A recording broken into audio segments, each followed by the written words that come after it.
Can't make any puddle argument for that. I came across a clip on Christian apologist Frank Turek's YouTube channel recently, and it impressed me. Not with how well done it was, but with how many fallacies and misdirections it contained in just 3 minutes. It's a work of mastery, really. Turek is a professional apologist, and in my opinion, he represents his ilk very well. He's articulate, charismatic, rather ignorant of basic science, and above all, loyal to defending his narrative regardless of what dishonesty that necessitates. This clip revolves around what Turek thinks of Douglas Adams' puddle analogy as a response to arguments for intelligent design like the teleological argument. Eventually, Turek poses a question and says that if atheists can answer it, it'll do away with his own argument for good. If you don't know what the puddle analogy is, don't worry, we'll get to that. For context though, let's play a little bit of the clip first. Sometimes I run into this question or this argument against the teleological argument, which would be the puddle argument. Yeah. Which claims that the teleological argument, even though it has specifications that ultimately lead up to human life, it seems that through the puddle argument, it's more like it's just an appeal to pathos than it really is to any logic. All right, explain what you mean by the puddle argument. To be clear, this guy doesn't explain the puddle analogy well. It's also hard to tell whether he's saying that the puddle analogy implies that teleological argument is an appeal to pathos or emotion, or that the puddle analogy itself is an appeal to pathos. I'll explain my thoughts on both ideas with one statement. I don't think the puddle analogy implies that about the teleological argument or appeals to pathos itself. It simply proposes another possible solution to the question of why our environment suits us and appears finely tuned for us. We'll get to a full explanation of the analogy, hang with me. I just want you to hear Turek's explanation and Douglas Adams' explanation side by side. Well, I think if I understand the puddle argument, they're saying that the reason there's a puddle there is there's a hole in the ground and it's filled with water and that's just the way it is, and we're kind of the same way. Yeah, so Turek explained this pretty poorly, already essentially misrepresenting the analogy as simplistic and thoughtless. There's much more to be said of the analogy than Turek allows, so here's Douglas Adams delivering it himself. A puddle wakes up one morning and thinks, this is a very interesting world I find myself in. It fits me very neatly. In fact, it fits me so neatly, I mean, really precise, isn't it?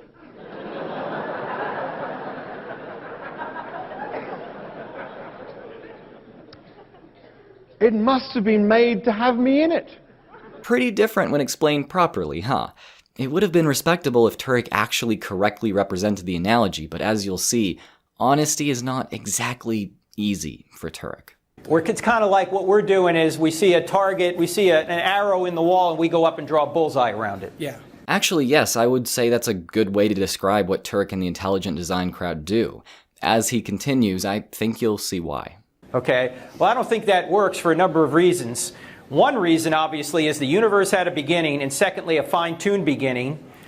And you can't make any puddle argument for that, because nothing exists until the universe exists, nothing made of molecules anyway, and it's precisely fine-tuned.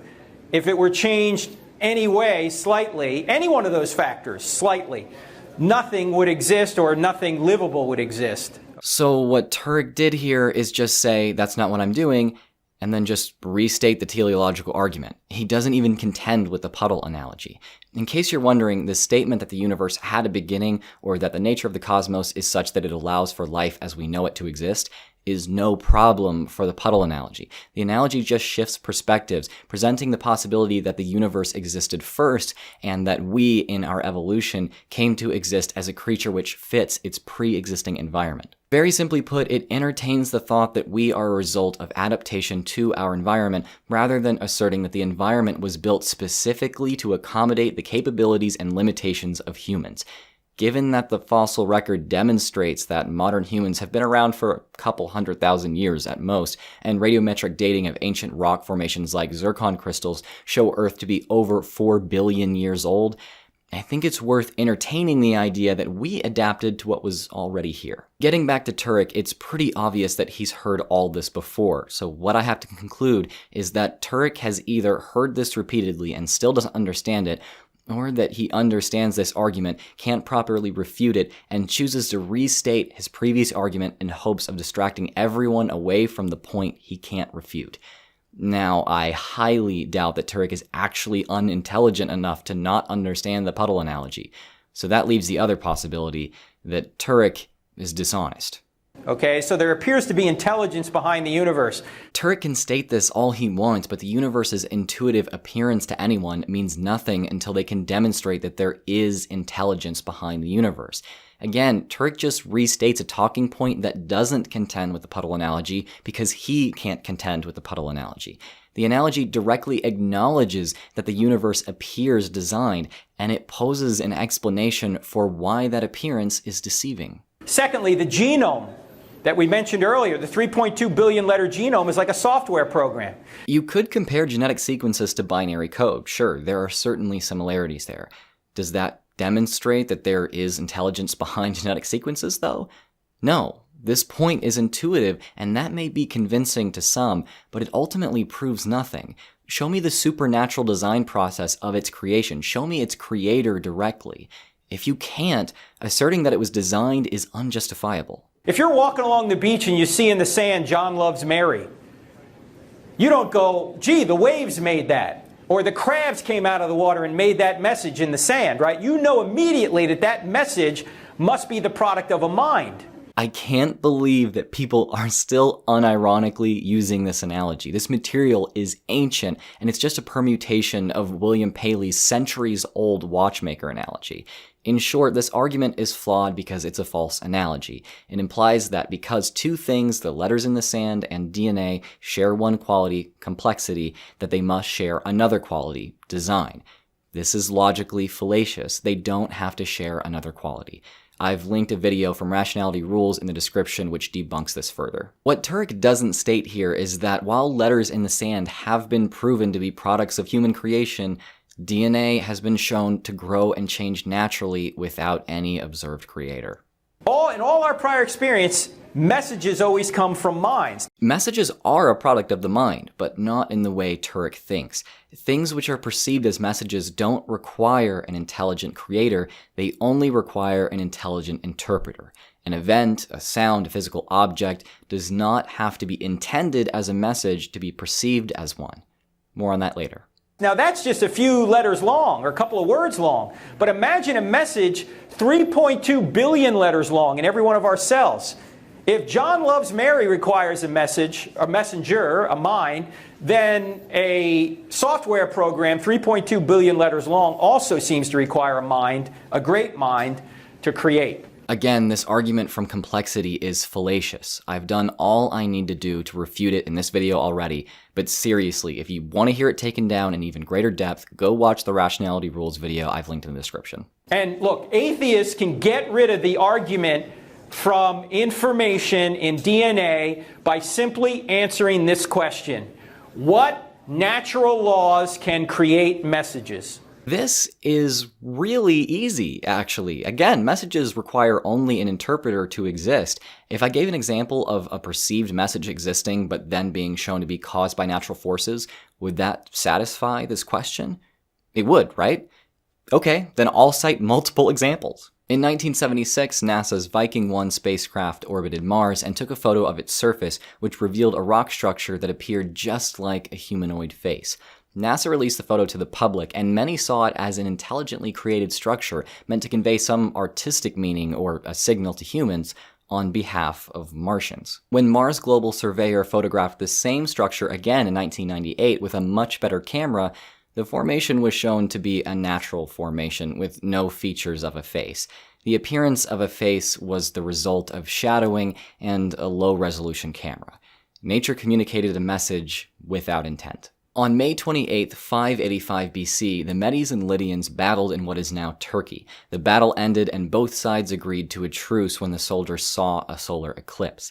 They interpreted the event as an omen from the gods, a sign that the gods did not condone the battle.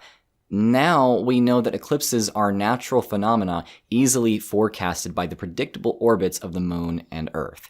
Nature communicated a message without intent. In July 1967, astronomer Jocelyn Bell noticed regular, well-defined pulses of radio waves coming from a small patch of the sky. No natural source had ever been shown to produce such a signal, as it bore striking resemblance to man-made radio broadcasts. Bell humorously called the source of the pulses Little Green Men 1, or LGM-1, as it appeared to be an attempt at communication from alien life forms.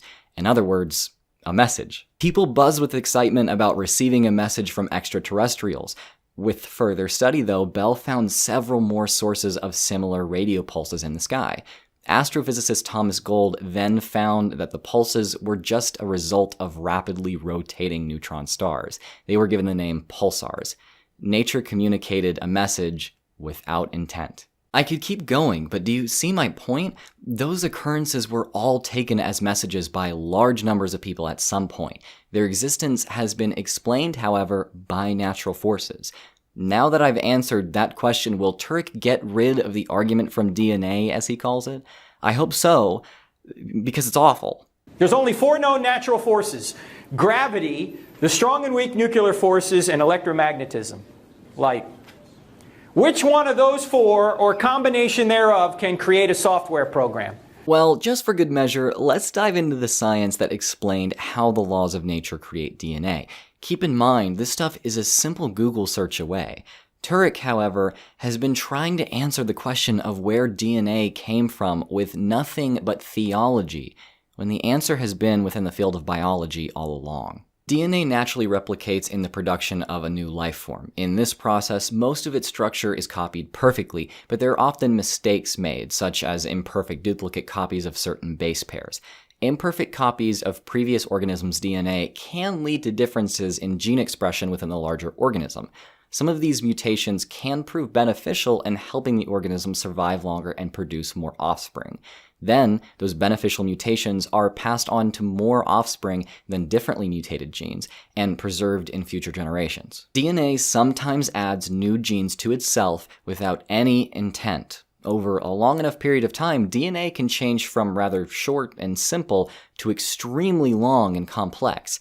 We directly observe this happening even today. If you want to get more in-depth on this, there are links in the description which will help you learn more. So, Turek's smoking gun for intelligent design is a feature of the universe that's been studied so in-depth that we know very well just how it forms and changes naturally. Turek doesn't understand how DNA formed. It looks complicated and impressive to him, so he settles with the answer of God just made it, rather than studying the readily accessible scientific resources on the subject or simply being honest and humble in saying, I don't know. In fact, this entire argument comes down to, I can't explain that naturalistically, so that proves God did it. There's something that hasn't been explained, so God is invoked to fill that gap in our understanding. That's what's called arguing for a God of the gaps. It's a well-recognized fallacy, and one which Turek knows about. How do I know he knows it? You'll see how in the ironic twist that is the ending of Turek's answer. The answer is none of them. And if they're going to say, well, one day we'll figure that out, I call that faith. Here's the first part of the irony. He accuses atheists of having faith, implying that's a bad thing. Meanwhile, he bases his whole life and career on the idea that faith is a reliable way to obtain truth and should be encouraged. Why is it bad for atheists to have faith, but it's totally okay for Christians to?